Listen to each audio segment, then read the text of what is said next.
Hi. I know nothing about Lord of the Rings, unfortunately. I was terrified of the weird, little slimy guy, Golem, when I was a child, so low-key still scared of him as an adult. Fortunately, the world the story takes place in is famously very, very beautiful. So when I get a request for a Lord of the Rings cake, usually that's where my inspo comes from. I was Googling to get some ideas and actually immediately found the last Lord of the Rings cake I made, so that's funny. The vibe for this cake is a little different. They wanted a heart cake and all earthy tones, so they sent me a bunch of browns and greens. Doing the base color brown was definitely a little scary. Usually I would probably opt for green, but this cake is for a man, so I thought that could actually work out really well, kind of not making it quite so feminine and flowery. So the person who ordered this cake for her boyfriend is someone I've known for a long time, and I actually decorated one of my first cakes ever as her birthday cake, and it was One Direction theme in probably 2013. I just went on a deep dive to try to find a photo of it and I couldn't, and that's probably for the best because it is probably disgraceful. You know when you start a hobby and you just really want to do all the most complicated things all at once, all in the same project? That's not just a me thing, right? That was the vibes of every cake I decorated as a teenager. If you're a beginner in anything, sometimes you just have to remind yourself that less is more. I will never forget that feeling of giving her this cake and she was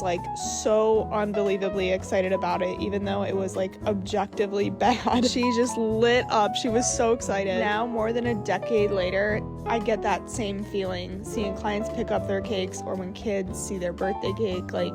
It's the best feeling in the entire world. So as you can see here, we really stuck to the earthy tones with all of the piping. I'm going in and adding some vines that are kind of just supposed to look like general mystical greenery. Something about using the grass tip for this part on a cake just makes me so happy. It's so satisfying, especially when you have a couple different tones of green in the bag. It just looks much more dimensional and realistic. I will say these vines always look a little wacky till you actually get some other plants on them, so usually that means flowers. I think flowers look so much better in clusters, especially if they're real itty-bitty flowers. One of my pet peeves is seeing a cake with flowers on it and all of the flowers are perfectly evenly spaced out. I guess there's some scenarios where that definitely works, but I think usually it looks bad, and it would look better if they were more abstractly placed, more naturally placed. I made a last minute decision to add just one more little pop of color with these tiny mushrooms, and I have to say they do a lot of heavy lifting for